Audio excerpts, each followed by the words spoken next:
Magandang araw Luzon, Visayas at Mindanao, Sabah. So welcome back na naman po kayo ngayon dito sa ating Pilipinas News Channel. Na pag-uusapan po natin ngayon mga kababayan itong sinabi sa Monsuta Facebook page. Ano po, ito ay regarding kina Naoya Inoue and ang ating pambato din na si Cuadro Alas, Janriel Casimero mga kababayan. Sabi dito no sa picture, kung mapapansin po ninyo dito sa picture, nakaupo sa isang trono tapos nakasuot ng magarang damit itong si Naoya Inoue at talagang makisig ang kanyang kinalalagyan at meron tayong mga titles dyan sa kaliwa, no? At merong trophy pa nga. Samantalang dito sa may bandang baba niya, nakalagay dito yung portrayal ng mukha ni Janriel Casimero na umiiyak at nakalagay dito sa mga parang comics ito parang quotation dito, "Please boss, give me the payday," sabi dito. So, sa nangyayari po kasi ngayon na bakbakan, hindi po sa lona kundi sa social media, hindi po alam natin na hindi po mapatol gaano itong si Naoya Inoue pagdating kay or sa pangahamon itong si Cuadro Alas Casimero. Kasi nga po, gaya ng in-explain natin sa ating previous video, na kumbaga ang mga hawak na titulo ni Naoya Inoue bilang undisputed champion, ang halaga ng lahat ng yun, ng kanyang pinaghirapan at ang kanyang undefeated record, sabihin na natin na 1,000 pesos. Samantala, itong si Janriel Casimero, wala po siyang hawak na titulo po ngayon. Ang huling hinawakan po niya, as far as I am concerned, na titulo ay ang WBO belt na naagaw po sa kanya dahil sa mga anomalies or dahil sa mga pangbibintang ng mga ibang mga boxing fans natin at mga boxing experts natin. Na nangyari po na naibigay po kay Paul Butler ang belt po niya. At yun po yung last na nahawakan po niyang belt. Na kung saan nasungkit din po ito ni Naoya Inoue later on na naglaban po sila ni Paul Butler. So ngayon po, kung ikukumpara po kasi yung dalawa mga kababayan, napakaingay po ngayon itong si Janriel Cuadro Alas Casimero na maghamon dito po kay Naoya Inoue dahil nga daw po according sa mga boxing fans ay siya lamang po yung worthy na maaaring makatalo dito kay Naoya Inoue, the monster ng Japan. Ngayon po ang problema mga kababayan, hindi po siya papatulan at wala pong dahilan para patulan siya ni Naoya Inoue dahil nga po kung sa halaga lamang po ang pag-uusapan, 1,000 pesos itong si Naoya Inoue. Samantalang sabi nga po ng ilan sa commentators natin sa ating previous video, ito pong si Cuadro Alas Casimero ay walang itataya. Kumbaga siya po ay 5 pesos or piso, katumbas ng 1,000 piso. So kung ikaw nga naman po mga kababayan makikipaglaban ka ng suntukan, na alam naman natin na ang boxing, isang suntok lang, pwedeng mabago ang karir mo, pwedeng mabago ang buhay mo, pwedeng mabago ang record mo sa isang suntok lang. Kaya nga po, according kay Keith Thurman, no?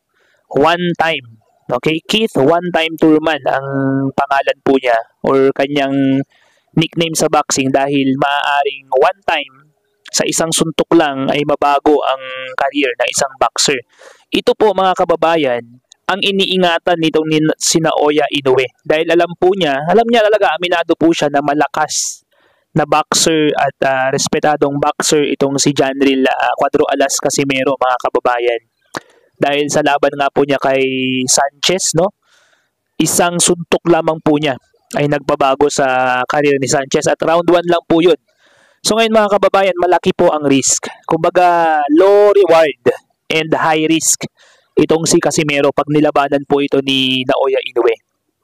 Na naging dahilan kung bakit iniiwasan po ito ni Naoya Inoue.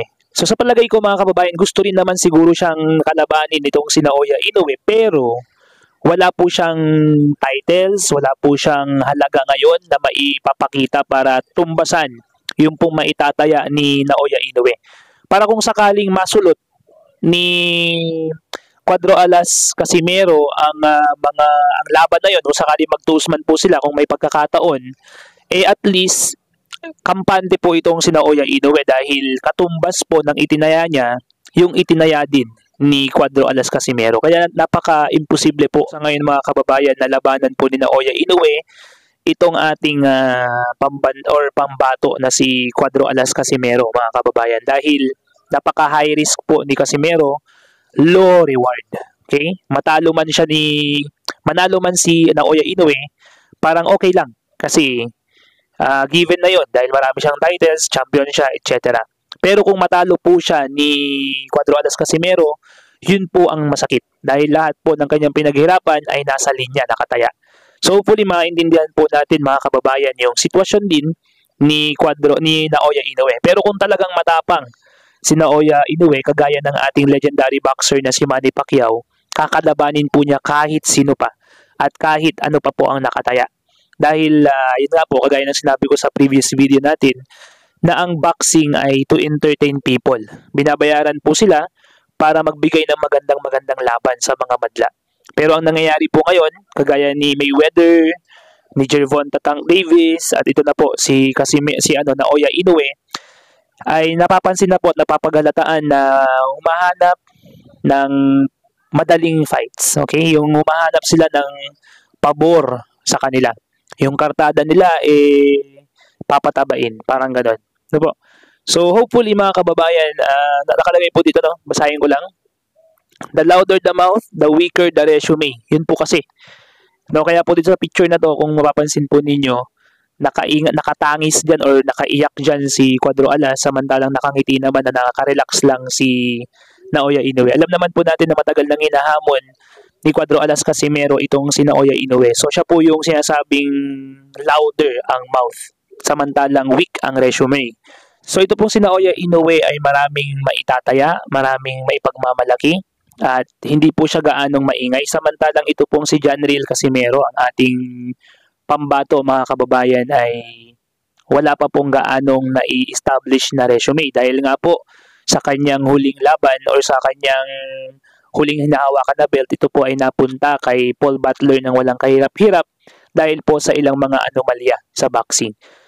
Once again, no, maraming salamat po sa inyong pagtutok. Nagustuhan niyo po sana ang ating episode ngayon sa ating pinag-usapan dito kay tungkol kina Naoya Inoue at Cuadro Alas Casimero. So paki-comment naman po sa baba nitong video na to mga kababayan sa comment section kung gusto niyo po bang makita na makapag-establish ng belts itong si Casimero, at gusto niyo pa rin po bang makitang lumaban si Casimero kay Naoya Inoue, at posible po ba? Bakit posible at bakit hindi?